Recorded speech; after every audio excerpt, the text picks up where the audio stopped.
శ్రీమన్నారాయణ ఈ యొక్క సహస్ర గళ గీతార్చన కార్యక్రమం ప్రతి సంవత్సరం మనం ఇలా జరుపుకుంటూ వస్తున్నాం. మనం తెలుసుకోవడమే ఈ యొక్క భగవద్గీత సహస్ర గళ గీతార్చన. ఇక్కడే ఆత్మనాత్మానం అన్నట్టుగా ఈ యొక్క కార్యక్రమం మన పిల్లలందరికీ కూడా చెప్తూ వాళ్ళను ప్రోత్సహిస్తూ మనం ముందుకు తీసుకువెళ్ళవలసిన అవసరం ఉంది. దీనికి నా వంతుగా మన దేవాలయంలో భగవద్గీతను చెప్పడానికి నేను ఎల్లవేళ సిద్ధంగా ఉంటానని చెప్తున్నాను.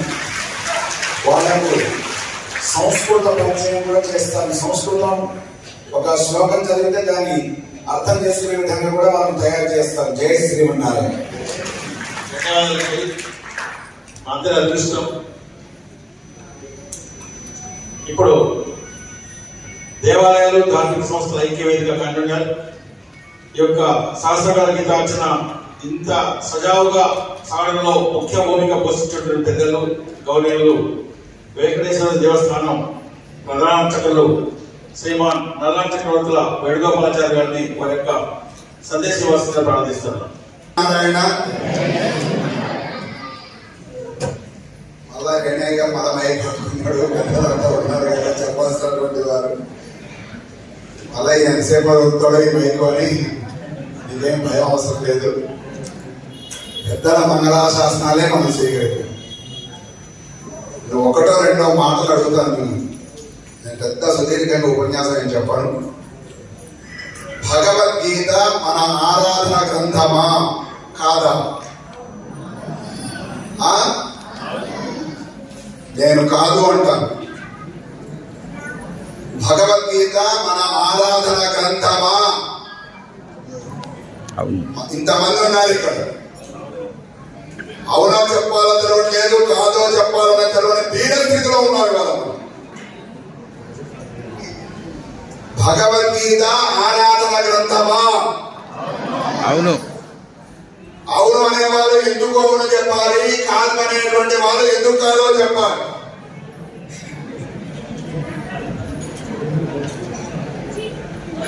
అవును అనేదానికి నేనే చెప్తాను, కాదు అనేదానికి నేనే చెప్తాను.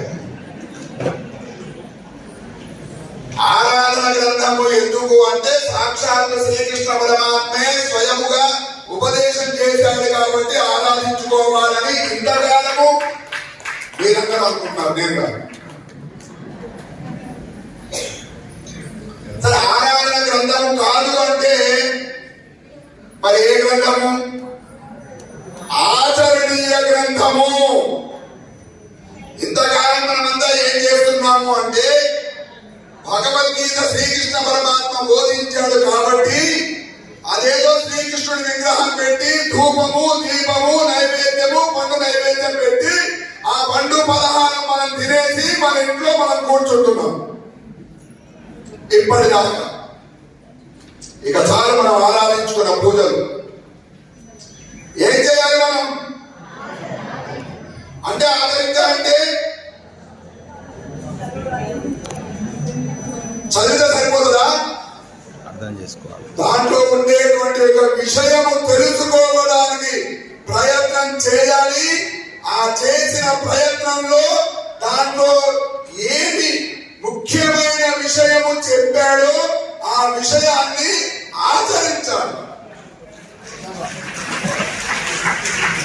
మనమంటే ఏమిటి, మనం ఎవరము, ఇక్కడికి ఎందుకు వచ్చాము, వచ్చి ఏమి చేస్తున్నాము, ఏమి చేయాలి అనేటువంటి యొక్క ప్రతి విషయాన్ని, ఇవాళ ప్రపంచంలో జరిగేటువంటి యొక్క ప్రతి విషయాన్ని ముందుగానే మన వేద శాస్త్రములు అన్ని ఘోషించి ఉన్నాయి.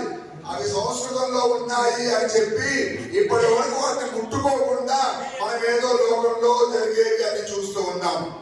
మీకు అందరికీ తెలిసిన ప్రభుత్వాలు మీ దగ్గరికి వచ్చి సర్వేలు చేస్తున్నారా? మీ ఇంటి దగ్గరికి వచ్చి ఆ సర్వేలు చేసేటప్పుడు మీ దగ్గర మీకు ఏ భాష, తెలుగా, హిందీయా, ఇంగ్లీషా అనే దాంట్లో కొన్ని ఏవో పెట్టి అడుగుతుంటారు.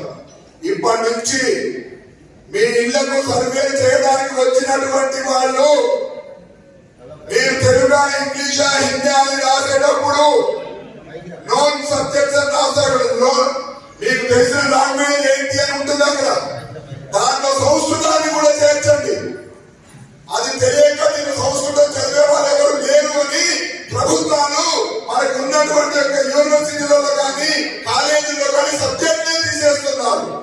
ఎవరి సంస్కృతం మీకు తెలియదు అంటే మీకు అందరికీ సంస్కృతం తెలుసు. ఎందుకు? మన భగవద్గీత సంస్కృతంలో 2 శ్లోకాలు చదువుతున్నావు, నీకు తెలుసు. విష్ణు సహస్రనామము నీకు సంస్కృతంలో ఉంది, నీకు సంస్కృతం వచ్చు. నువ్వు లలిత సహస్రనామం చదువుతున్నావు, అది సంస్కృతంలోనే ఉంది, ఆ సంస్కృతం నీకు తెలుసు. కాబట్టి కోకిల కూస్తూ ఉంది, దాని అర్థం నీకు తెలుసా? తెలవకపోయిన శ్రావ్యంగా ఉందని వింటున్నావు కదా. కాకి అరిస్తే వింటావా, కోకిల కూస్తే వింటావా? మరొకసారి వినాలనిపించి అంత మధురమైనటువంటివి మన సంస్కృతంలో ఉన్నాయి గ్రంథాలు. దాన్ని మనం తెలియక పట్టించుకోకుండా వదిలేస్తున్నాం.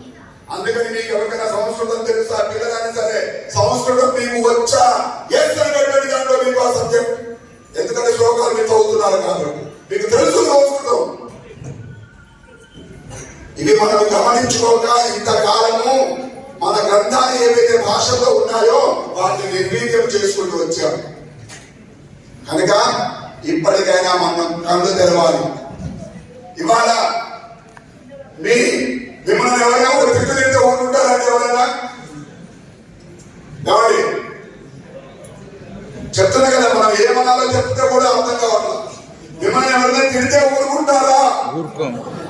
ఊరుకో. మీ తల్లిదండ్రులను తిడితే ఊరుకుంటారా? మీ యొక్క వంశ గురువులు ఉంటారు, వాళ్ళు తిడితే మీరు ఊరుకుంటారా? అని అందరూ ఊరుకుంటున్నారు. మీరు నిత్యము మీ గుండెల్లో ఉండే, మీ గుళ్ళల్లో ఉండే, మీ ఇంట్లో మీ గృహంలో ఉండే, మందిరంలో ఉండే దేవుణ్ణి తిడుతూ ఉంటే రక్తం మసలలేదా మీకు ఎవరికి? ఎంతకాలం ఓపిక పట్టాలి? ఈ సెక్యులరిజం అనేటువంటి దాంట్లో ముసుగులో మనమంతా కూడా అందరూ సమానమే, అన్ని మతాలు సమానమే, మనుషులందరూ సమానమే అని చెప్పేటువంటి ముసుగులో ఇంకెంతకాలం అమ్ముదాము? నీకు రోషం రావద్దా? నీకు పౌరుషం లేదా? నీ దైవాన్ని ఎవరైనా దూషిస్తూ ఉంటే నీ ఇంట్లోనే కూర్చుంటావా? ఎందుకు మనకు తెలవట్లేదు?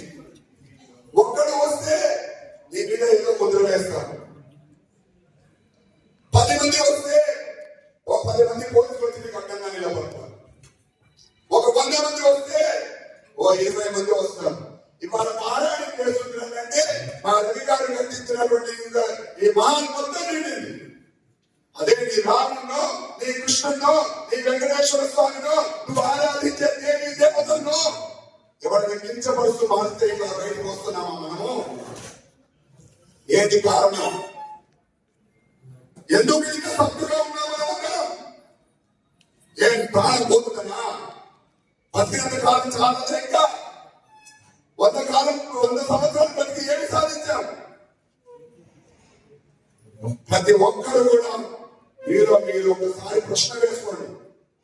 చాలిగా అందరూ సమానమే, దేవుళ్ళందరూ ఒకటే, అన్ని మతాలు ఒకటే, అన్ని పవిత్ర గ్రంథాలు ఒకటే అనేటువంటి ఒక దాన్ని సమాజంలో నిన్ను ఎదుటి వారిని గౌరవిస్తే నువ్వు వారిని గౌరవించు. నిన్ను వారిని గౌరవించినప్పుడు నువ్వు కూడా ఎదుటి వారిని గౌరవించాల్సిన అవసరం లేదు. మీ ఇంట్లో వరకు నీకు ఇష్టమైన దేవుడిని పూజించుకొని నువ్వు బయటికి వెళ్ళిన తర్వాత అందరితోటి సమానంగా కలిసి బ్రతుకు, అంతవరకు తప్పు లేదు. కానీ నీ దేవుణ్ణి, నీ ధర్మాన్ని, నీ సంస్కృతిని, నీ తల్లిదండ్రులను, మన తల్లిదండ్రులు తిట్టలేదు అనుకుంటారా మీరు? మన సంస్కృతిని అందించినటువంటి యొక్క అనాదిగా వస్తున్నటువంటి వాళ్ళను మనం ఇవాళ ప్రశ్నిస్తూ వాళ్ళందరూ కూడా దూషిస్తూ రకరకాలుగా కించపరుస్తున్నారు.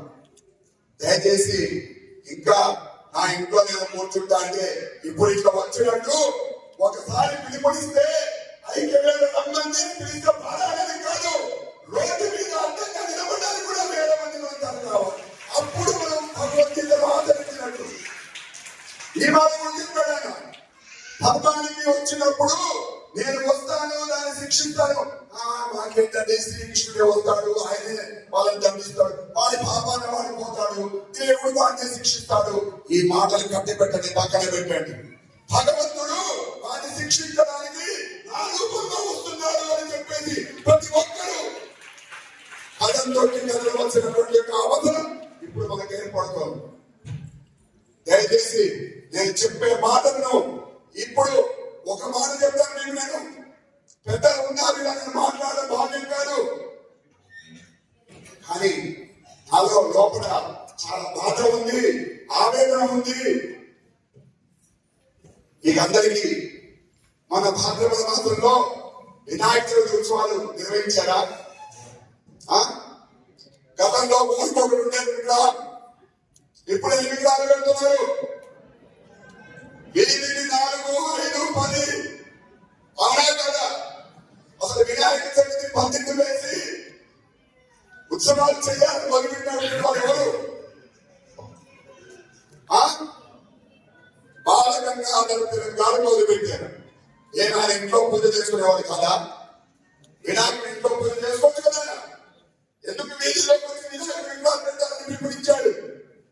అంటే అప్పుడు కూడా మనలాగే బయటికి వెళ్ళి మాట్లాడితే వాళ్ళను బయట తిరగనిచ్చేటువంటి వారు కాదు, దేశం కోసం బయట తిరగనిచ్చేటువంటి వారు కాదు. కానీ ప్రజల్లో ఒక చైతన్యం తీసుకురావాలని మేము గుళ్ళలో పూజలు చేసుకుంటున్నాము, గుళ్ళలో భజనలు చేసుకుంటాము అని చెప్పి ఆ ఇళ్లలో ఆ వీధుల్లో ఒక వినాయకుడిని పెట్టి ఆ పూజలు చేసినట్టుగా బైబిల్లో పాడి అందరినీ అక్కడ చేర్చి దేశ స్వాతంత్ర్యం కోసం ఏమి చేయాలో వాళ్ళలో ఉద్బోధన కలిగించినటువంటి వాళ్ళు బాలగంగాధర దర్శనం మీకు చరిత్ర. దానికోసం వచ్చింది. కానీ వాళ్ళు వినాయక చవితులు కానీ దసరా నవరాత్రి ఉత్సవాలు కానీ ఇప్పుడు మనం గుళ్ళ చుట్టూ తిరిగించి ప్రదక్షిణ చేసే దేవాలయాలు ఏం నేర్పుతున్నాయి మనకు? ఎక్కడైనా మన దేశ సంస్కృతి కోసం మనం మాట్లాడగలుగుతున్నామా? అంత ధైర్యంగా మనం చెప్పుకోగలుగుతున్నామా? ఈ ఐక్య వేదిక నుంచి ఇది సంవత్సరానికి ఒకసారి చేసేటువంటిది కాకుండా నెలకోసారి ఎక్కడైనా ఒక దగ్గర భగవద్గీత సమావేశం పెట్టి మన భారతీయ హిందూ సాంప్రదాయ సంస్కృతులను కాపాడడానికి అందరికీ ఒక ఉత్తేజాన్ని కలిగించేటువంటి వేదికగా ఈ ఐక్యవేద మారాలి అని చెప్పి నేను మీ అందరికీ తెలియజేస్తూ, ఇప్పటికైనా ప్రతి ఒక్కరి హృదయంలో మన రాముడు, మన కృష్ణుడు, మన వెంకటేశ్వర స్వామి, మన దేవి దేవతలు, మన గ్రంథాలు, వేదాలు, భగవద్గీత, రామాయణము ఇట్లాంటివి అన్నింటినీ కూడా తప్పనిసరిగా మనం తెలుసుకోవాలి, మన పిల్లలకు అందజేయాలి. ఇవాళ నాకు చాలా ఆనందంగా ఉంది. నేను శ్రీధర్ గారికి, ప్రభాకర్ గారికి చెప్పా, వారు నెల నుంచి ప్రతి గ్రామం ఉండేటువంటి యొక్క స్కూళ్ళన్నింటికి వెళ్ళి పిల్లలను భగవద్గీత చెప్పాలంటే 35 స్కూళ్ళు, 40 స్కూళ్ళ నుంచి ప్రతిస్పందించి పిల్లలను సుమారు 500 మంది పిల్లలు భగవద్గీత నేర్చుకుంటున్నాము. ఇది మార్పు, ఐక్యవేదిక చేసినటువంటి మార్పు. ఈ 4 సంవత్సరాల్లో కృషి చేస్తూ ఇక మన పని అయిపోయింది, ముసలోకం కావస్తున్నాము, ఇక మనం బ్రతికినా బ్రతకకపోయినా బ్రతికి ఉన్నాము అనుకునే వాళ్ళు ఎంతమందో దీంట్లో. మీరందరూ బ్రతికున్నాం అనుకుంటున్నారా? అనుకుంటే ఇప్పటికైనా మనం కళ్ళు తెరవాలి. మన పిల్లలకు మన భగవద్గీత గ్రంథము అంటే గుళ్ళో పెట్టి ధూపదీపాలించి దండం పెట్టుకునే గ్రంథం కాదని, మనము మనల గురించి మనం తెలియజేసే గ్రంథము, మనం ఎలా బ్రతకాలో తెలియజేసే గ్రంథము అది అని చెప్పి మన పిల్లలకు తెలియజేసి ప్రతి ఒక్కరు కూడా ఆ భగవద్గీతలో ఉండే విషయాన్ని గ్రహించేటట్టుగా మీ పిల్లలను పంపిస్తే, ఇప్పుడే మురళీస్వామి చెప్పారు, మీ పిల్లలను పంపిస్తే నేర్పడానికి, దాంట్లో ఉండేటువంటి ఒక విషయాన్ని తెలియజేయడానికి మేము ఎప్పుడు సిద్ధంగా ఉంటాము. ఇప్పుడు మన దేవాలయంలో, గతంలో దేవాలయాలు మన హిందూ ధార్మిక సంస్థలు పిల్లలందరికీ, ప్రజలందరికీ కూడా మన ధర్మ బోధన చేయడం కోసమే నామకరణ ఆలయాలు ఉండేవి. వాళ్ళు నిర్వీర్యమైపోయింది. అందుకనే మన రెండు ఆలయాల్లో పెద్ద మంచి బ్రహ్మాండమైనటువంటి యొక్క వేదికలు కూడా ఉన్నాయి.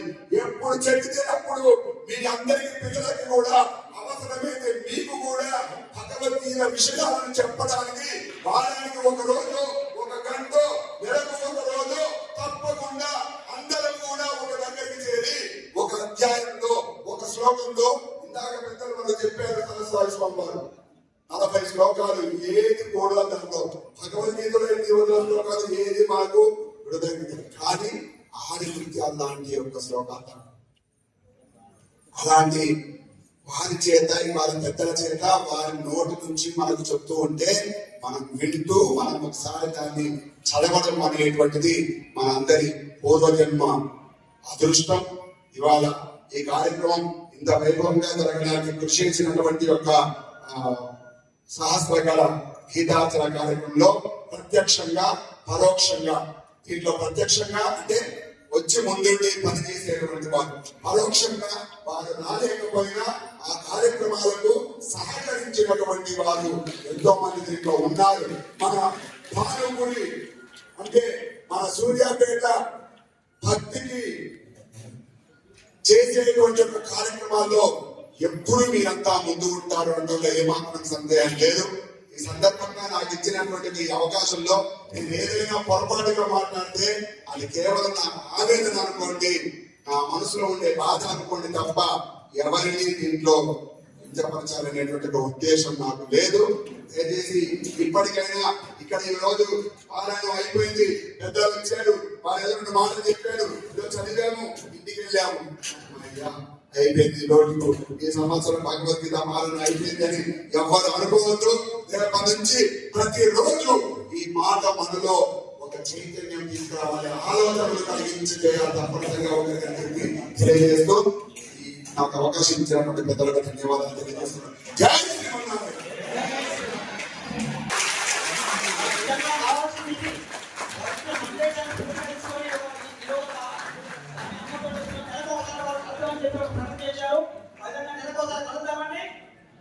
ఒకసారి మనందరం కూడా హిందువులందరం కలిసి భగవద్గీత పారాయణతో పాటుగా మన ధర్మ రక్షణకు అందరం కూడా కర్ణాబంధులం కావడం వరకు ఈ రోజు గీతాంజన రోజు అందరం కూడా ప్రతిజ్ఞ పొందుదాం. దేశాన్ని మరొకసారి ధన్యవాదాలు తెలియజేస్తున్నాం. ఈ ముఖ్య అతిథిగా చేసినటువంటి స్థలసాయి స్వామీజీ మాట్లాడటం ముందుగా ఆర్చిగూడెం వరదాచార్యుల దేవస్థానం మంత్రులు పెద్దలు శ్రీమాన్ రాజవంశ గారి కూడా సందేశ నివాసులుగా సవినయంగా ప్రార్థిస్తున్నారు.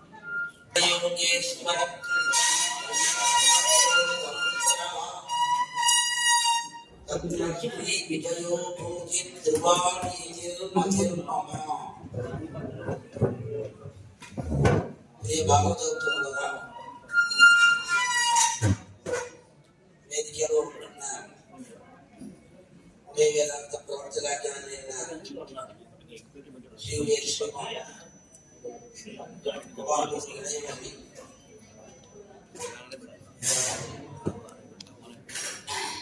సాయి స్వామి ఇక్కడ దేవాలయంలో అత్యంతమైన భగవత్ కైక్యత ఉంటున్నాయి. వేదికలో ఉంటున్న పెద్దలు అందరికీ దాసుడు ధన్యవాదాలు అందించి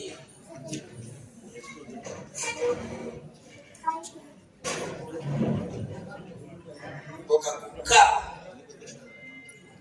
చూపు లేకపోయిన కుక్క, ఆ కుక్క అట్లా అట్లా తిరుగుతున్న సమయంలో దానికి ఒక మంచి పదార్థం దొరికింది. మంచి పదార్థం తినడానికి మంచి పదార్థం దొరికిందా. ఆ క్రమంగా నేను భద్రాచలానికి వెళ్ళవలసిన సందర్భంలో మధ్యములో ఇక్కడ ఆగవలసిన ఒక భాగ్యమున అందించిన మా వెంకటేశ్వరరావు వారు శ్రీరంగంలో 10 రోజులకు ముందు ఒక పెద్ద సదస్సు, భగవద్గీత సదస్సు సభా కార్యక్రమం జరిగింది.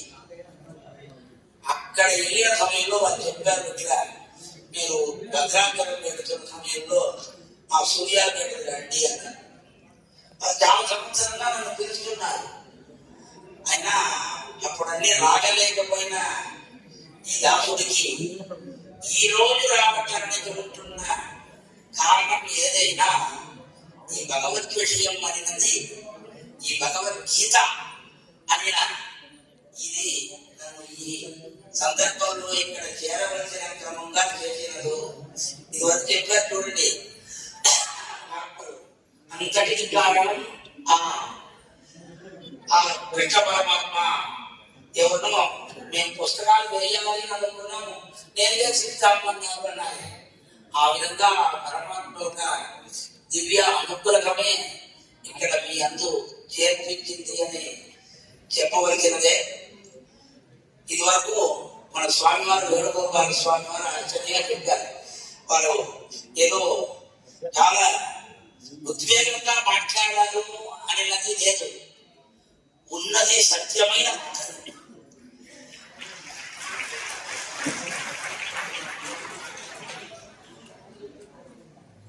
ఉన్న కాలం వరకు మనం చేస్తున్నాం. అయినా దానిని ఆచరించకమని వస్తున్న సమయంలోనే దాంట్లో మన వెనకాడుతున్నాం. అట్లా ఉండకుండా ఏది చేస్తున్నామో చేస్తున్న దానిని ఆచరించడం అనేది మనకు ముఖ్యం. నీతి శతకంలో ఒక గ్రంథంలో ఆశ్చర్యమైన శ్లోకం చెప్తున్నాను. వాకుతో చెప్పాలి, మనస్సుతో అనుకోవాలి, కార్యక్రమంలో చూపించాలి. వాళ్ళు మహాత్మలు అంటున్నారు. మనస్సులో ఒక కార్యక్రమం అనుకోవాలి, దానిని వాక్కుతో చెప్పాలి, చెప్పిన కార్యక్రమం అనుష్ఠానంలో చూపించాలి. వాళ్ళకి మహాత్మలు అని పేరు పెట్టాలి. ఆ క్రమంగా మనం మహాత్మ లక్షణంతో ఉండటం అనేదే మనకు కార్యం. ఒకటి మనస్సులో ఒకటి ఇట్లా ఉంటున్నా వాళ్ళు నీచమైన దానివల్ల అట్లా ఉంటున్నది మనకు రాకూడదు.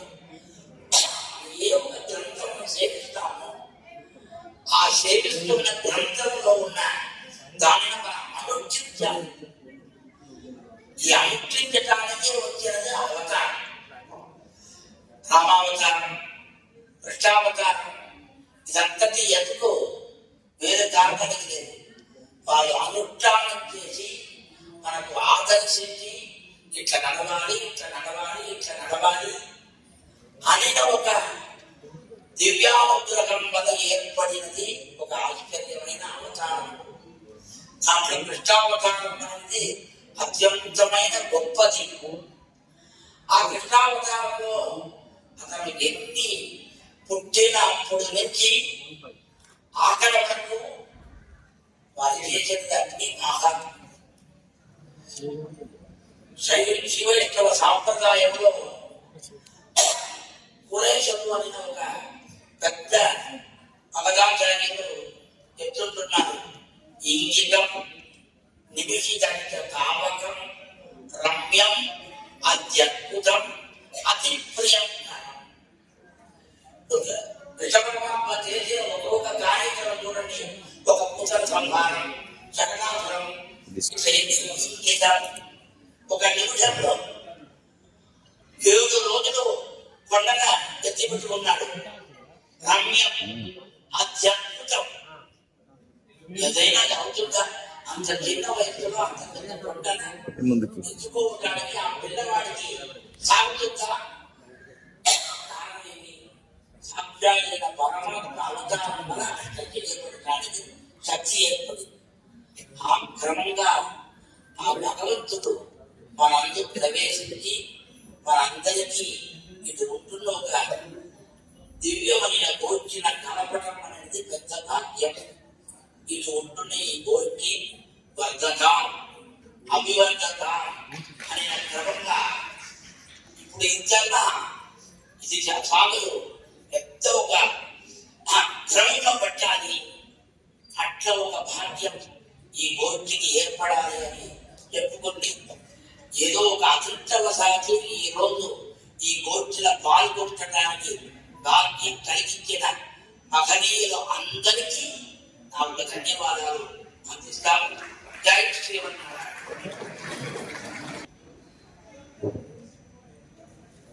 చాలా ధన్యులం. వెంకటస్వామి చెప్పినట్టు అయాచితంగా లభించిన వరంగా మీ అందరూ భావించాల్సిన తరుణం ఇది. శ్రీ రాజహంస స్వామిజీ గారు మన బాణపల్లి పట్టణం మీద ప్రేమతో, భక్తజనం మీద ప్రేమతో మన యొక్క కోరికను సుకృతంగా భావిస్తూ చేసి అనుగ్రహం భాషించేందుకు వారికి మరొకసారి ధన్యవాదాలు తెలియజేస్తున్నాను.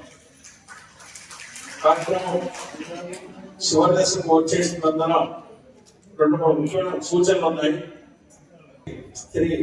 స్థలస్థాయి స్వామిజీ వారి యొక్క ఆధ్యాత్మిక ప్రసంగానికి ముందుగా కొన్ని సూచనలు అందరూ వినవలసిందిగా పాటించాల్సి కోరుతాను. వారి యొక్క సందేశం తదుపరి భగవద్గీత జయంతి సందర్భంగా నిర్వహించినటువంటి పోటీల్లో ప్రతిభ కనిపించిన విద్యార్థులకు బహుమతి పొందడం ఉంటుంది. దాని తదుపరి ఈ కార్యక్రమంలో సహకరించినటువంటి పెద్దలకి చిన్న సత్కార కార్యక్రమం ఉంటుంది. ఆ తదుపరి అందరికి కూడా అన్న ప్రసాద కూడా ఉంటుంది. ఈ సూచనలు గమనించి అందరం కూడా నిశ్శబ్దంగా ఆ సాయంత్రం చివరి వరకు ఎవరు వెళ్లకుండా ఇప్పుడు ఉన్నామో అదే పద్ధతిలో అదే మాదిరిగా ఈ కార్యక్రమం ఆశాంతం నిశ్శబ్దంగా భక్తి పారవశ్యంతో భాగస్వాములతో కార్యక్రమాన్ని విజయవంతం చేయవలసిందిగా ప్రార్థిస్తున్నాను. మా ఆహ్వానాన్ని మన్నించి ముఖ్య అతిథిగా విచ్చేయడం కాకుండా మనందరి చేత సామూహిక గీత పఠనం చేయించినటువంటి పెద్దలు శ్రీమాన్ కుమాండూరి ఇడేవెల్లి చిత్రసాయి స్వామి వారి యొక్క ఆధ్యాత్మిక సందేశ నివాసంగా సంయమనంగా మనం చేస్తాం.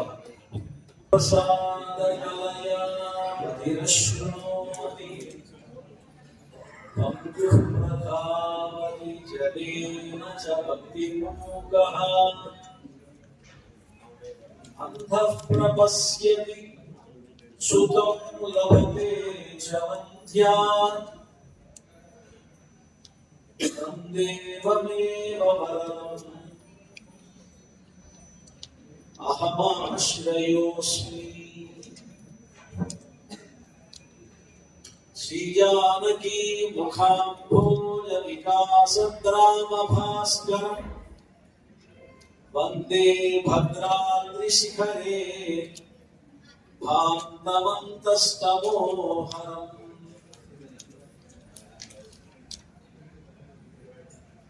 ఇప్పటి వరకు మనకి వేదిక మీద ప్రసంగించినటువంటి వివేకానంద ప్రవర్తకులు శ్రీమాన్ రాజహంస స్వామి గారికి, అలాగే అలా చక్రవర్తుల వేణుగోపాలాచార్య స్వామి గారు, మురళీధరాచార్య స్వామి గారు పెద్దలందరికీ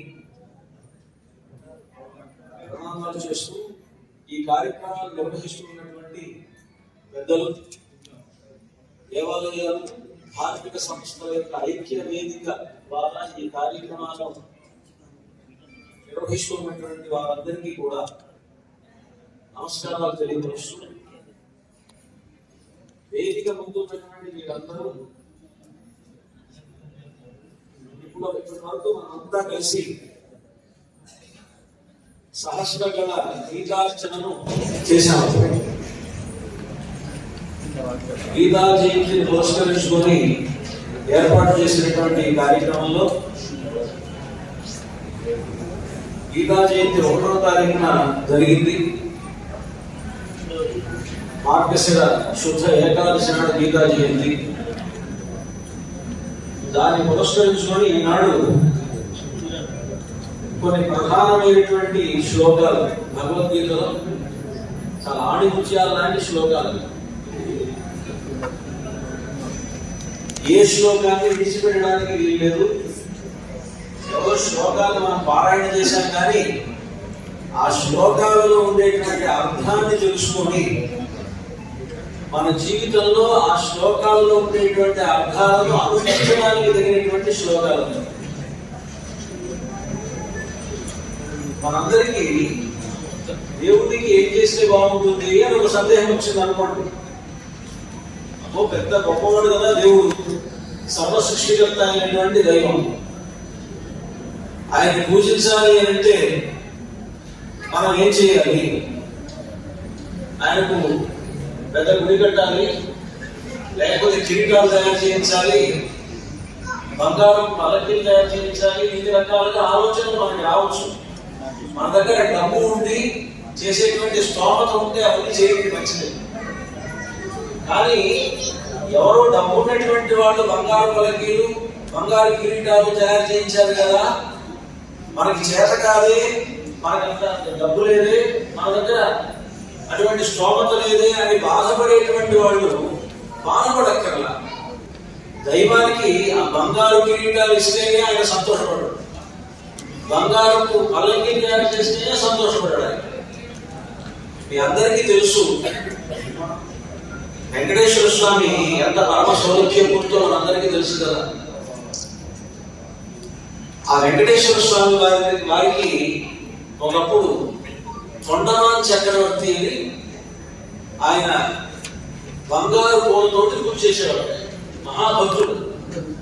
ఆయన ఎంత గొప్ప భక్తుడు అంటే ఆ తొండమాన్ చక్రవర్తి వెంకటేశ్వర స్వామితో నేరుగా మాట్లాడేవాడు.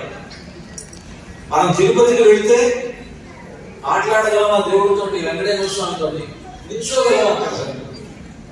నిల్చోగలరు కదా, వెళితే క్యూ లైన్లో వెళ్తాం, వెళి చూడగానే శీఘ్ర దర్శనం, మహాశీఘ్ర దర్శనం, మహాలఘు దర్శనం, ఆ దర్శనాల పేరు చెప్పి మనం ఎక్కడో ద్వారపాలకుల దగ్గర గడుపుల దగ్గర నిల్చొని ఆ వెంకటేశ్వర స్వామిని చూసేటువంటి పరిస్థితి. మరి వెంకటేశ్వర స్వామితో మాట్లాడటం గురించి మనకి సరిగ్గా దర్శనం చేసుకోలేనటువంటి వాడు. కానీ తొండమాన్ చక్రవర్తి ఆ వెంకటేశ్వర స్వామితో మాట్లాడేవాడు. ఒక సందర్భంలో ఆ చక్రవర్తి రాజ్యంలోకి కొంతమంది శత్రువులు ప్రవేశించారు. వాళ్ళు చాలా బలవంతులు, వాళ్ళందరినీ జయించాలి అంటే ఆయనకు తొండమాన్ చక్రవర్తికి కొంత శక్తి సరిపోవాలి. వెంకటేశ్వర స్వామి దగ్గరికి ప్రార్థించాడు, స్వామి మరి నాకు మీ యొక్క అండ లేకపోతే నేను ఈ శత్రువుల్ని నేను జయించలేను, నాకేదన్నా నువ్వు వరాన్ని ఇవ్వమని ప్రార్థించాడు. అప్పుడు వెంకటేశ్వర స్వామి చూడండి ఎంత దయామూర్తి అంటే, సరే నీకోసమని ఆ శంఖచక్రాలు రెండు కూడా ఇచ్చేసుకున్నాను అని ఆ తొండమాన్ చక్రవర్తి 2 శంఖచక్రాలు ఇచ్చేశారు. ఆ శంఖచక్రాలు తీసుకొని పెట్టి తనకు అడ్డొచ్చినటువంటి శత్రువులందరినీ కూడా తరిమి కొట్టేశాడు, ఆయన విజయం సాధించాడు. అంత గొప్పవాడు తొండమాన్ చక్రవర్తి, అంత గొప్ప భక్తుడు. అంటే వెంకటేశ్వర స్వామి స్వయంగా తన చేతిలో ఉండేటువంటి శంఖచక్రాలను కూడా ఇచ్చేంత గొప్ప భక్తుడు. అలాంటి భక్తుడైనటువంటి తొండమాన్ చక్రవర్తి వెంకటేశ్వర స్వామి ఉపకారం చేశాడు కదా, ఆయనకు ఏవో మామూలు పూలతో పూజ చేస్తే ఏ సరిపోతుంది అని బంగారు పూలు తయారు చేయించుకొని బంగారు పూలతోటి ఆ వెంకటేశ్వర స్వామికి పూజ చేయాలి అని చెప్పారు. బంగారు పూలు తయారు చేయించుకొని వెంకటేశ్వర స్వామికి పూజ చేయడం ప్రారంభించాడు. అలా పూజ చేసుకున్నాడు. ఈయన చేసేటువంటి పూజల్లో ఆనందంతో గ్రహించుకున్న వెంకటేశ్వర స్వామి బాగానే ఉంది. కొంతకాలం ఇలా గడిచిన తర్వాత ఈయన ఇలాగే తొండమాన్ చక్రవర్తి ఒక రోజు వెళ్ళి ఆ వెంకటేశ్వర స్వామికి పూజ చేసిన తర్వాత అయిపోయింది, అర్చక స్వామి తలుపులు వేసేసారు, ఈయన ఇంటికి వెళ్ళారు. మళ్ళీ ఆయన ఒక రోజు వెంకటేశ్వర స్వామి దగ్గరికి మర్నాడు వచ్చి చూశాడు. చూసేటప్పటికి ఈయన చేసినటువంటి బంగారు పూలు కింద పడిపోయింది, మట్టి పూలు ఉన్నాయి. వెంకటేశ్వర స్వామి పాదాల మీద మట్టితో తయారు చేసినటువంటి పూలు ఉన్నాయి. బంగారు పూలు అక్కడక్కడ విసిరివేయబడి ఉన్నాయి. ఆశ్చర్యపోయాడు, అదేంటి నేను నిన్న పూజిస్తే వెంకటేశ్వర స్వామి పాదాల మీద నేను పెట్టినటువంటి పూలు కింద పడిపోయింది, ఏవో మట్టి పూలు వెంకటేశ్వర స్వామి పాదాల మీద ఉన్నాయేంటి అని ఆశ్చర్యపోయాడు తొండమాన్ చక్రవర్తి. ఆశ్చర్యపోయి మళ్ళీ ఆ పూలన్నీ తీసేసి, ఆ మట్టి పూలన్నీ తీసి అందులో పడేసి మళ్ళీ తాను బంగారు పూలతో పూజ చేశాడు. తలుపులు వేసేశాడు. మళ్ళీ బంగారు చూస్తే మళ్ళీ మట్టి పూలే ఉన్నాయి, బంగారు పూలు కింద పడిపోయాయి. అదేంటి తమాషా కదా. వెంకటేశ్వర స్వామిని పూజ చేస్తే బంగారు పూలు ఆయన పాదాల మీద ఉండాలా, మట్టి పూలు ఉండాలి? అంటే అర్చకులు కూడా మీరు ఏదైనా చేశారా అని అడిగారు అర్చకులు. అయ్యా మాకేం తెలియదు స్వామి, మేమేదో మీరు ఇచ్చిన బంగారు పూలతోనే పూజ చేస్తున్నాం కానీ మా మట్టి పూలు ఎలా వస్తున్నాయో మాకు తెలియదు అన్నారు. అప్పుడు తన రాజ్యంలో అంతా వెతికాడు. ఎవరెవరు వాళ్ళ ఇళ్లలో అంటే వెంకటేశ్వర స్వామి ఎలాంటి వాడంటే, మీరు సూర్యాపేటలో ఉంది, సూర్యాపేటలో వెంకటేశ్వర స్వామి కూడా మీరు భక్తితో పూజ చేశారనుకోండి, సూర్యాపేటలో వెంకటేశ్వర స్వామి గుళ్ళో కూడా కాదండి, ఈ ఇంట్లోనే వెంకటేశ్వర స్వామి ఫోటో ఉంది, ఆ ఫోటోకే మీరు పూజ చేశారు భక్తితోటి. అంటే మీకు ఉండేటువంటి భక్తి గొప్పదైతే మీరు మీ ఇంట్లో ఉన్నటువంటి ఫోటోకి మీరు పూలు పెట్టినా ఆ పూలు తిరుమల వెంకటేశ్వర స్వామి పాదాల దగ్గర ఉంటుంది. అది వెంకటేశ్వర స్వామి దగ్గర ఉండేటువంటి గొప్పతనం. అది లేని చోటు లేదు కదా. వెంకటేశ్వర స్వామి లేని చోటు లేదు, సర్వవ్యాపకుడై ఉన్నాడు. అది నేను చెప్పినటువంటి మాట కాదు. ఇప్పుడు మీకు 40 శ్లోకాల్లో ఒక శ్లోకం ఉంది. ఏంటా శ్లోకం? దీంట్లో 29వ శ్లోకం చూడండి. దాంట్లో సర్వతః పాణిపాదం తత్ సర్వతోక్షి శిరోముఖం సర్వతః శృతిమల్లోకే సర్వమావృత్య తిష్టతి. 29వ శ్లోకం మీకు ఉండేటువంటి దాంట్లో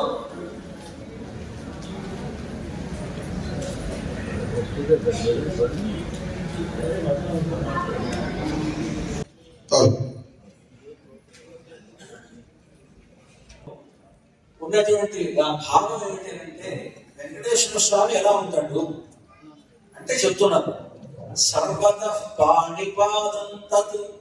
తత్ అంటే వెంకటేశ్వర స్వామి. ఆ వెంకటేశ్వర స్వామి సర్వతః పాణిపాదం తత్. వెంకటేశ్వర స్వామి పాణి అంటే చేతులు, వెంకటేశ్వర స్వామి కాళ్ళు.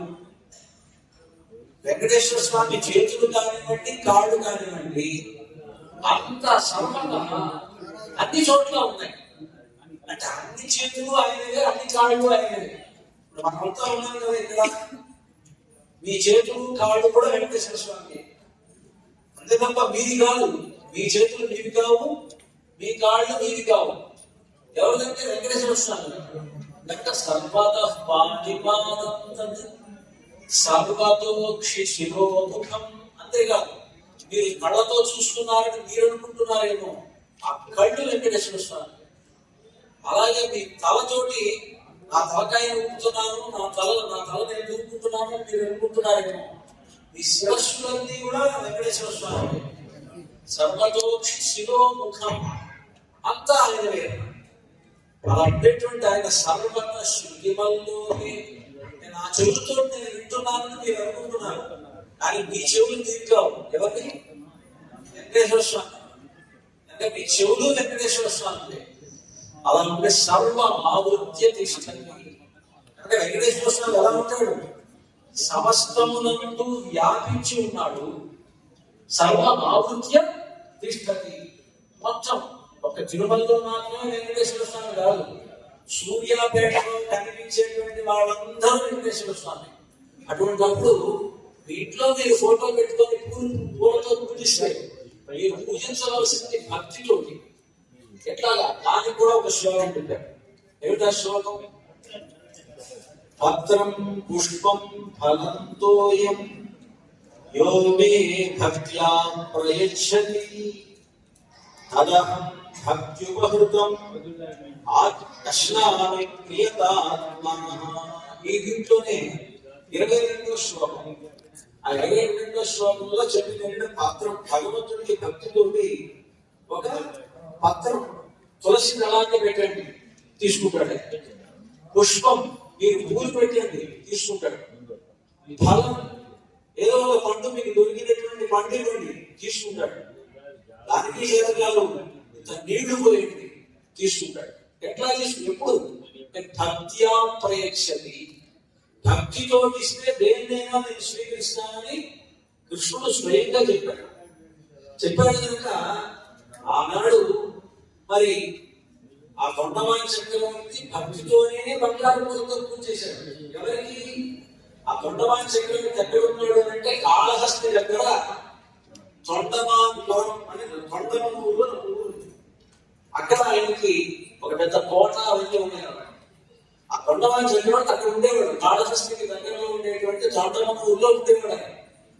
ఆ ఉండేటువంటి ఆయన ప్రతిరోజు తిరుమలకి వెళ్ళి తిరుమలలో ఉండేటువంటి వెంకటేశ్వర స్వామికి అక్కడ అర్చకుల ద్వారా స్వయంగా తాను బంగారు పూలిచ్చి ఆ బంగారు పూలతో పూజ చేయించేవాడు.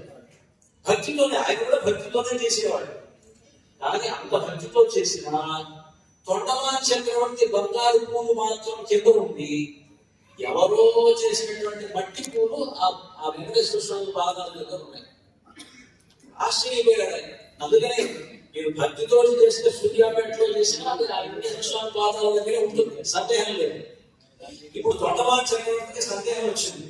ఏమిటి అంటే, నేను ఇంత భక్తితో చేస్తున్నా ఆ బంగారు పూలు మాత్రం భగవంతుడు స్వీకరించకుండా ఏవో మట్టి పూలు ఉన్నాయి అంటే ఎవరో మట్టి పూలతో పూజ చేస్తున్నారు అన్నమాట అని అనుకొని తన రాజ్యంలో అలాంటి భక్తుడు ఎవరు ఉన్నాడు అని వెతకడం చేశాడు.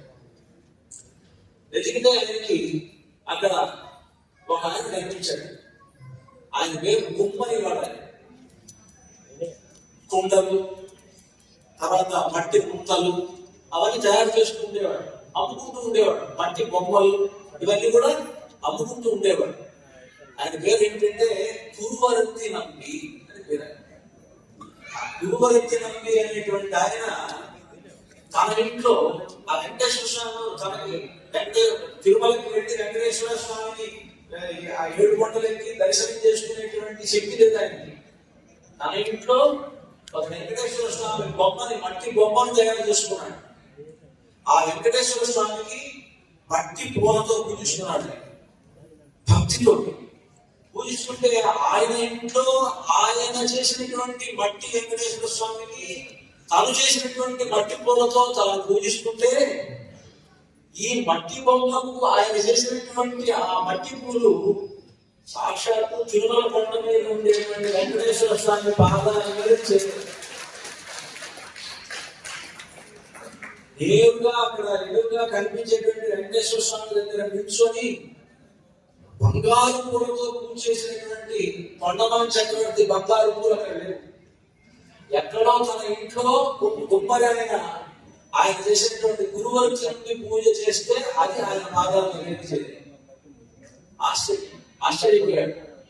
ఆశ్చర్యపోయి మెచ్చుకొని ఆయన దగ్గరికి వెళ్ళి ఏమిటి నీ దగ్గర గొప్పతనం అని అనుకొని, అంటే నువ్వు ఎలా పైకొస్తున్నావు, నువ్వు కొండ మీద వచ్చి చేస్తున్నావు అంటే కాదు. ఎక్కడ చేస్తున్నాడు ఆయన? తన ఇంట్లో తన మట్టి బొమ్మకి తను చూసుకుంటున్నాడు. అది వెంకటేశ్వర స్వామి దగ్గరికి వెళ్ళి ఆశ్చర్యపోయి తొండమాన్ చక్రవర్తి వెంకటేశ్వర స్వామితో మాట్లాడతాడు కదా. ఆ వెంకటేశ్వర స్వామి దగ్గరికి వెళ్ళి ఆయన, స్వామి ఏంటయ్యా, నేనా భక్తుడిని ఆ గురువర్చనకి భక్తుడా అంటే ఇలా అడిగావు కదయ్యా, నువ్వు ఇలా అడుగుతున్నావు కదా. అంటే అడుగుతున్నావు అంటే అర్థం ఏంటి అంటే నీకు ఇంకా స్పృహ ఉన్నది. ఏంటి స్పృహ?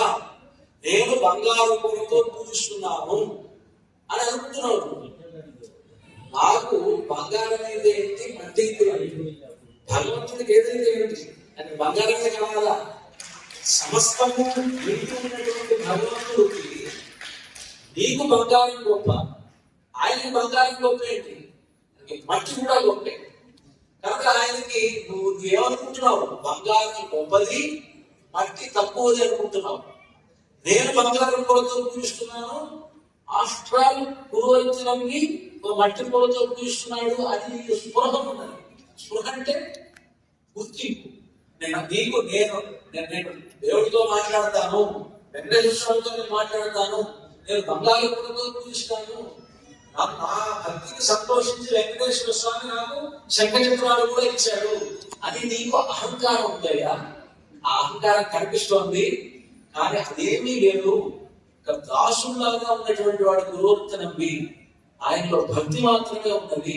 నాకు భక్తితో ఎవరు ఏది ఇచ్చినా స్వీకరిస్తాను. నేను భక్తితో ఆయన మట్టి పూలు నా పాదాల ముందు పెడితే వాటిని నేను స్వీకరిస్తున్నాను అని కృష్ణ పరమాత్మ చెప్పాడు కదా. భక్తి బహుళం, అది ఆ గురువృత్తి నా దగ్గర ఉంది అని చెప్పగానే వెంటనే తొండమాల చక్రవర్తి తల ఉంచుకుని నిజమే అది, నాకు అహంకారం ఉంది, ఆ అహంకారం ఇప్పటితో పోయింది అన్న. ఇది ఎవరు చెప్పారండి ఈ కథని అంటే హనుమాచార్యులు అని చెప్తున్నాను. కొండలలో నెలకొన్న రాయుడువాడు కొండలంత వరములు ఊపేడువాడు, కొండలలో నెలకొన్న కోనేటి రాయుడువాడు. కంచిలో నుంట తిరుకచినంబి మీద కరుణించి తన ఎడకు రప్పించిన వాడు, కంచిలో నుంట తిరుకచినంబి మీద. ఇప్పుడు మనం కంచి నుంచి రాజహంసం స్వామి వచ్చారు. ఆ కాంచీపురంలో తొండమాల చక్రవర్తి వెంకటేశ్వర స్వామి మాట్లాడతారన్నా కదా, వెంకటేశ్వర స్వామితో మాట్లాడతాడు. కాంచీపురంలో తిరుక్కచ్చినంబి అని ఒక మహనీయుడు ఉన్నారు. ఆ తిరుక్కచ్చినంబి కూడా గొప్ప బ్రాహ్మణుడు కాదు, గొప్ప వేదాలు చదువుకున్నటువంటి వాడు కూడా కాదండి. ఒక వైశ్య కులంలో పుట్టినటువంటి సామాన్యమైనటువంటి గొప్ప భక్తుడు. ఆయన ప్రతిరోజు ఆయన ఇప్పటికీ మనం తమిళనాడు చెన్నైకి వెళ్ళినప్పుడు చెన్నై నుంచి శ్రీపెరంబూరు వెళ్ళే దోవలో పూనమల్లి అని ఒక ఊరు ఉంది, పూందమల్లి అంటారు. ఇంకా అది ఆ శ్రీపెరంబూరు కాంచి అటువైపు తిరువళ్ళూరు వెళ్ళేటువంటి బస్సులన్నీ కూడా అక్కడ ఆగుతాయి పూందమల్లి అని. అక్కడ పుట్టినటువంటి ఆయన తిరుక్కచ్చినంబి. ఆ తిరుక్కచ్చినంబి అనేటువంటి ఆయన ఒక సామాన్యమైన వైశ్య కులంలో పుట్టినటువంటి వారైన గొప్ప విష్ణు భక్తుడు. ఎంత గొప్ప భక్తుడు అంటే ఇప్పుడు తొండమాల చక్రవర్తి వెంకటేశ్వర స్వామితో ఎలా మాట్లాడతారో కాంచీపురంలో వరదరాజ స్వామి తోటి నేరుగా మాట్లాడేటువంటి శక్తి కలిగినటువంటి ఆయన తిరుక్కచ్చినంబి. మాట్లాడుతూ ఆయన ఏం చేస్తారంటే విసర్గలతో ఇలా విసురుతూ స్వామివారితో మాట్లాడుతూ ఉంటారు. ఆయన ఎంత గొప్ప భగవద్ రామాయణ వారికి ఒక సందేహాలు కలిగాయి. ఆ సందేహాన్ని తిరుక్కచ్చినంబి దగ్గర చెప్పి, అయ్యా వరదరాజ స్వామితో మీరు రోజు మాట్లాడతారు కదా, ఆయనతో మాట్లాడి నా సందేహాలు తీర్చమంటే అప్పుడు ఆయన వరదరాజ స్వామిని రామానుజుల వారు వేసినటువంటి ప్రశ్నలు అడిగి ఆయన దగ్గర సమాధానాలు తీసుకుని మళ్ళీ రామానుజుల వారికి ఆయన సమాధానాలు చెప్పారు. అంత గొప్ప వ్యక్తి ఆయన తిరుక్కచ్చినంబి. ఆయన కంచిలో ఉంటే వెంకటేశ్వర స్వామి కనిపించిందిగా, నువ్వు కాంక్షలో వరదరాజ స్వామికి మాత్రమే సేవ చేస్తావా, నా దగ్గర కూడా ఒకసారి వచ్చి సేవ చేయాలి ఆయన పిలిపించుకున్నాడు అని హనుమాచార్యుల వారు ఈ కీర్తనలో చెప్తున్నారు. కంచిలో నుండ తిరుక్కచ్చినంబి మీద కరుణించి తన ఎడకు రప్పించిన వాడు, ఎంచి ఎక్కుడైన శ్రీ ఎంచి ఎప్పుడైన వెంకటేశుడు మనలను మంచివాడై కరుణ పాలించువాడు, కొండలలో నెలకొన్న కోనేటి రాయుడువాడు. కంచిలో ఉండేటువంటి తిరుక్కచ్చినంబిని తన ఇళ్లకు రప్పించుకొని ఆయన సేవలను కూడా వెంకటేశ్వర స్వామి స్వీకరించాడు అని కంచిలో ఉండేటువంటి స్వామి గురించి చెప్తూ, కుమ్మరదాసుడైన కురువరతి నంబి ఇమ్మన్న వరములెల్ల ఇచ్చిన వాడు. తొండమాల చక్రవర్తి కంటే కూడా గొప్పవాడు ఎవరు అంటే కుమ్మరివాడైనటువంటి కురువరతి నంబి. కనుక ఆ కురువరతి నంబి ఆయన ఏం వరాలు అడిగాడు అంటే ఏ వరాలు అడగాలి ఆయన, స్వామి నువ్వు నా ఇంట్లో ఉండి నేను చేసే పూజ స్వీకరించు, నా పూజ కూడా ఏదో పెద్ద ఆర్భాటంగా ఉండదు, ఏదో మట్టి పూలతో పూజిస్తాను అని సామాన్యంగా ఆయన అడిగినటువంటి వరాలు ఆయన కురిపించేశాక వెంకటేశ్వర స్వామి. కుమ్మరదాసు దాసుడైన ఆయన కుమ్మరదాసు, కుమ్మరివాడు, కుమ్మరదాసుడైన గురువరతి నంబి, ఆయన పేరు గురువరతి నంబి. ఇమ్మన్న వరములెల్ల, ఆయన ఏ వరాలు అడిగాడో ఆయన ఇమ్మన్న వరం ఏంటి అంటే, నువ్వు మా ఇంట్లో ఉండి నా పూజ స్వీకరించు, అదొక్కటే ఆయన కోరిక. కనుక ఇమ్మన్న వరములెల్ల ఇచ్చిన వాడు, దొమ్ములు చేసిన ఎట్టి తొండమాంచె కురవర్తి, రమ్మన్న చోటికి వచ్చి నమ్మేలు వాడు. తొండమాన్ చక్రవర్తి ఎక్కడికి రమ్మంటే అక్కడికి వెళ్ళి, ఆయన భక్తులే, అన్నమాచార్య గారు ఎవరిని తక్కువ చేయలేదు. గురువర్తి నమ్మి ఏది కోరితే అది ఇచ్చాడు ఆయనకి.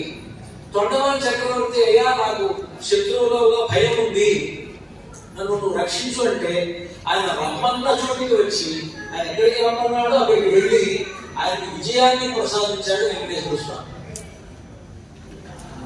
దొమ్ములు చేసిన ఎట్టి, దొమ్ములు అంటే యుద్ధాలు, దొమ్ములు చేసిన ఎట్టి తొండమాంచె కురవర్తి, రమ్మన్న చోటికి వచ్చి నమ్మీలు వాడు. కొండలలో నెలకొన్న కోనేటి రాయడు వాడు, కొండలంక వరములు ఊపేడు వాడు, కొండలలో నెలకొన్న కోనేటి రాయడు వాడు. అలా అందేటువంటి వాడు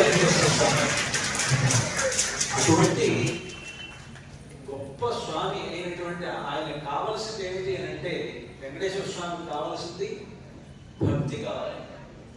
అటువంటి భక్తి బీజములను మనలో నాటేటువంటి ఒక గొప్ప గ్రంథం, మనలో గొప్ప చైతన్యాన్ని, భక్తి చైతన్యాన్ని తీసుకొచ్చేటువంటి ఒకే ఒక గొప్ప గ్రంథం భగవద్గీత. ఈ భగవద్గీతలో ఏ శ్లోకము వృధా కాదు, ప్రతి శ్లోకము మంచిదే. అట్లాంటిది ఆ ప్రతి శ్లోకము మనం పారాయణ చేసినా చేయకపోయినా ఆ శ్లోకాల యొక్క సారాంశం అని అనుకున్నటువంటి ఒక 40 శ్లోకాలను ఈ సహస్రాల గీతార్చనలో పొందుపరిచి మనందరం ఒకసారి ఇక్కడ 1000 మంది కలిసి ఒకేసారి ఈ 40 శ్లోకాలు పారాయణ చేసే విధంగా మనకు ఒక గొప్ప ప్రణాళికను రూపకల్పన చేసినటువంటి దేవాలయాలు, ధార్మిక సంస్థల ఐక్య వేదిక వారికి ముందుగా భద్రాచల రాముడు తన యొక్క పరిపూర్ణమైనటువంటి అనుగ్రహాన్ని కలిగజేయాలని కోరుతున్నాను. అది మాత్రమే ఆగిపోకండి, మనమందరం కూడా సనాతన ధర్మానికి చెందిన వాళ్ళం అనేటువంటిది గుర్తించండి. మనమంతా కూడా, మనది ఒక మతం కాదు, మనదంతా కూడా సనాతనమైనటువంటి ధర్మం. ధర్మం వేరు, మతం వేరు. మతం అంటే కొన్ని సూత్రాల యొక్క అభిప్రాయాలు కలిగినటువంటి ఒక స్థితి ఉంటుంది. అది ధర్మం అంటే అలాగా. ధర్మం అనేటువంటిది మనం ఆచరించదగినటువంటిదిగా ఉంటుంది. ఆచరణాత్మకంగా ఉండేటువంటి దానికి ధర్మం అని పేరు. ఆ ధర్మం ఎప్పుడైతే మన చేత పాటింపబడుతుందో అప్పుడు ఈ ప్రపంచం అంతా కూడా సుఖశాంతంగా ఉంటుంది. కనుక మనం అందరం కూడా సనాతన ధర్మానికి చెందినటువంటి వాళ్ళం. మనం తల ఎత్తుకొని గర్వంగా నేను సనాతన ధర్మానికి చెందినటువంటి వాడిని, నేను ఒక భారతీయుడిని, నేను వేద ధర్మానికి చెందినటువంటి వాడిని అని మనమంతా కూడా గర్వంగా చెప్పుకోవలసినటువంటి ఒక గొప్ప స్థితి మనం.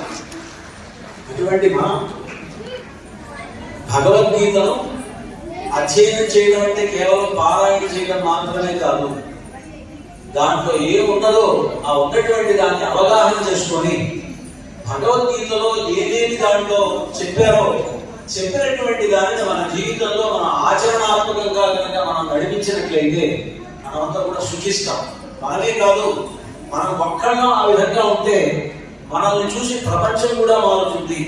ప్రపంచమునంతటినీ కూడా సుఖశాంతులతో నిలుపగలిగినటువంటి ఒక గొప్ప ఆచరణాత్మకమైనటువంటి గ్రంథం భగవద్గీత.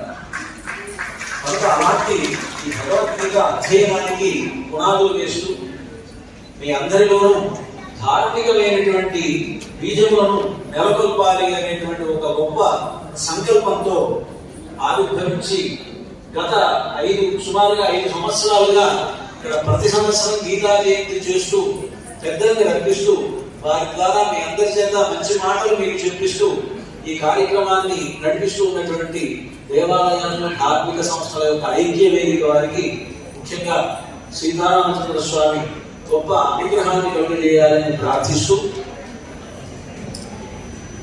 నాకు ఈ విధమైనటువంటి ఒక గొప్ప అవకాశాన్ని కలుగజేసినటువంటి ఈ ఐక్య వేదిక వారికి కృతజ్ఞతలు తెలియపరుస్తూ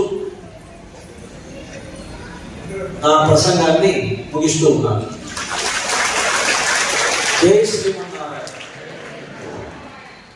అందరూ కూడా ఒకసారి చెప్పండి. ధర్మస్య విజయోస్తు అధర్మస్య నాశోస్తు ప్రాణిషు సద్భావనాస్తు ధర్మస్య విజయోస్తు ప్రాణిషు సద్భావనాస్తు. Incoming call from Shimla J. Caller. బలం విష్ణోః ప్రవర్ధతాం బలం విష్ణోః ప్రవర్ధతాం. జై శ్రీమన్నారాయణ.